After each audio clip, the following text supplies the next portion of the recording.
Chapitre 16. Apprentissage. Philippe prit très à cœur son rôle de formateur. Dès le premier mercredi officiel d'apprentissage pour lui, il appela fréquemment le garçon auprès de lui. « Louis, viens voir !» Louis s'installait sur le tabouret à roulettes et regardait Philippe tout en laissant ses mains travailler dans le vide. Et c'était « Tu vois, je fais la nuque courte, au ciseau, sur peigne, en remontant. » Ou bien « Cette fois, je fais le brushing à la brosse ronde en rebiquant les pointes. » Louis avait des impatiences dans les mains. Il tressautait sur son tabouret. Cela faisait rire Philippe. « Tiens, essaye. Cela ne vous ennuie pas, mademoiselle ?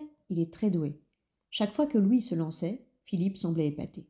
« J'ai jamais vu ça. Je vous jure, madame Maïté, jamais. » La patronne confirmait. Elle en avait vu passer des jeunes. Mais un comme celui-là, jamais.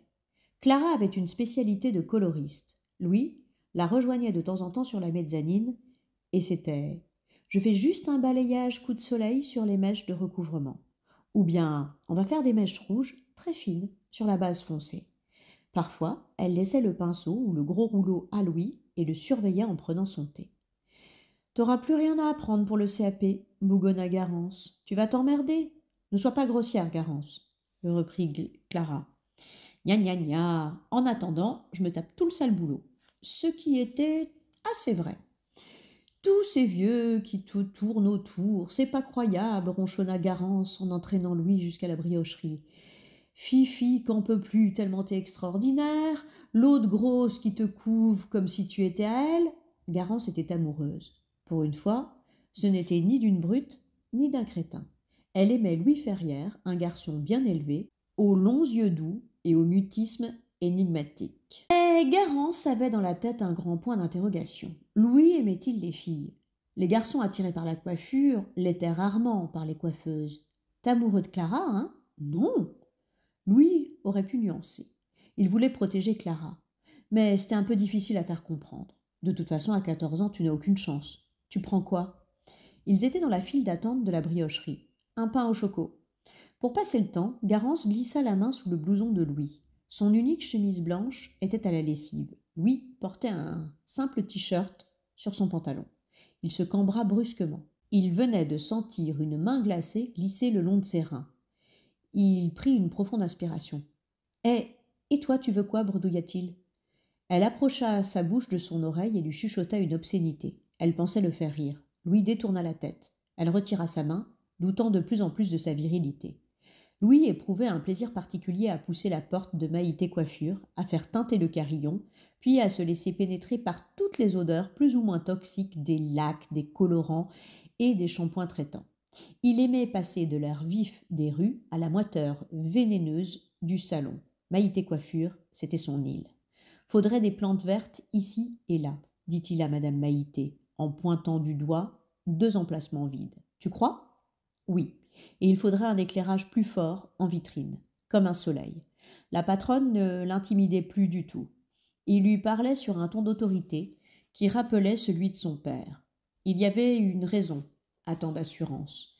Louis avait pris toute la place dans la vie déserte de madame Maïté. « Philippe, Philippe, vous entendez ce que dit Louis ? Il faudrait mettre des plantes vertes ici et là. Excellent !»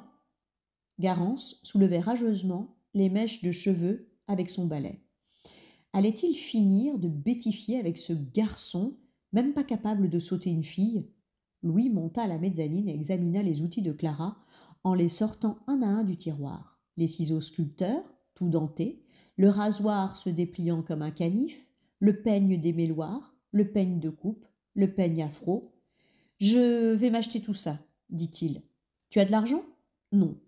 Il baissa la voix. Un jour, je serai riche et je rachèterai le salon avec la maison à côté pour agrandir. Clara lui jeta un regard inquisiteur. Et moi, tu me mettras dehors ? Elle venait d'emménager au premier étage chez madame Maïté. Je t'achèterai un autre salon, répondit-il avec un rire un peu niais. Puis il descendit lestement l'escalier. Il se cogna contre Garance. Oh, toi, dit-elle en le bourlinguant. Il alla se réfugier auprès de madame Maïté et, appuyé au comptoir, il lui demanda sur un ton de tendresse filiale « C'est quoi la TVA ?» Quand le cours de comptabilité fut terminé, Louis alla chercher son blouson au vestiaire. Garance, qui s'y trouvait déjà, le plaqua contre le mur, au milieu des cintres et des blouses. Elle souleva son t-shirt par devant, mettant son ventre à nu, se serra contre lui, puis glissa les mains sous la ceinture du pantalon, de la cambrure des reins et au-delà. Elle chercha ses lèvres, tandis que Louis, en silence, tournait la tête de côté et d'autre pour lui échapper. Elle le relâcha, en chuchotant, furieuse. T'es pas un mec. Elle attrapa son blouson et l'enfila. J'y vais, madame Maïté, lança-t-elle sans se retourner. Elle marcha sans bien voir où elle allait. Cherchait dans ses poches son paquet de cigarettes. Mais elle l'entendit venir derrière elle. Garance? Il avait couru. Il marcha à sa hauteur sans rien dire. On t'a coupé la langue avec le reste? Lui demanda Garance. Il ricana. Garance ne parvenait pas à le vexer.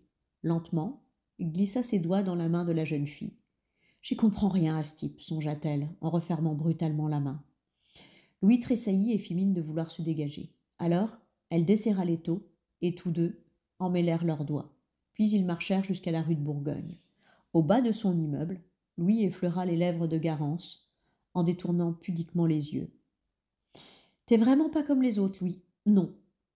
Il referma la porte sur lui, laissant Garance naufrager. Il me tue, ce mec. Ce soir-là, Louis était tellement absent pendant le repas qu'il avait l'air de nourrir quelqu'un d'autre. C'est agréable, remarqua M. Ferrière. On dîne avec un zombie. Dans la tête de Louis, une implacable petite machine continuait de tourner. Il lui fallait des outils de coiffure, les mêmes que ceux de Clara, et sans délai. L'argent qu'il avait pris à sa sœur n'y suffirait pas. Il devait trouver une autre victime. Au dessert, il eut une illumination. Bonne maman. Mais qui voilà? S'écria la vieille dame en apercevant Louis sur le palier le lendemain. T'as pas de problème, mon chéri? Pas tout le temps, plaisanta Louis. Mais il était sur des charbons ardents et sautillait d'un pied sur l'autre. Qu'est-ce que tu as encore? Il me faut de l'argent. Pour acheter des ciseaux. Mais tu en as. D'autres. Et des peignes. Et un rasoir. Bonne maman était compréhensive, mais c'était quand même une grande personne. T'as pas besoin de tout ça? Si. Non. Tu n'ouvres pas un salon de coiffure. Mais j'ai besoin de mes outils personnels. Non. Si. Quelle tête de pioche. Apprends déjà à te servir des ciseaux qu'on t'a donnés. Je sais. Ça m'étonnerait. Il sortit les ciseaux de la poche de son blouson. Je peux te rafraîchir ta coupe? Jésus-Marie! D'abord, ta mèche sur le front. Ça fait vieux. Pas du tout. C'est pour cacher mes rides. Ça fait vieux. Non. Si. Bonne maman regarda son petit-fils avec étonnement. Elle ne lui connaissait pas cette obstination. Eh bien, vas-y, montre-moi ce que tu sais faire. Elle alla chercher une serviette, se mouilla les cheveux et s'assit sur un tabouret dans la cuisine. Mais tu vas voir tes fesses si tu me loupes. Louis sourit à peine de la menace.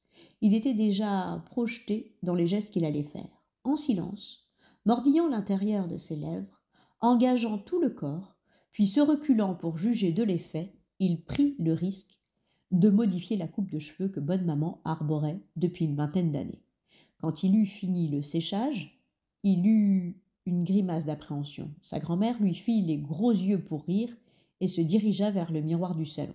« Mais qu'est-ce que tu as fait ?» s'écria-t-elle en passant la main dans ses cheveux. « J'ai l'air d'une… » Elle se regarda attentivement. « J'ai l'air moins vieux. » Louis acheta ses outils. Fifi lui prêta une tête de plastique blanc pour s'entraîner sur de vieilles perruques. La chambre du garçon se transforma en salon de coiffure pour le plus grand bonheur de sa petite sœur. Madame Ferrière aperçut le chantier en poussant la porte. « Oui, mais tu es fou, range tout ça !»« Mais maman, c'est trop bien !» protesta Floriane. Elle avait un balai à la main. « Louis, c'est le patron, et moi, je suis l'apprenti.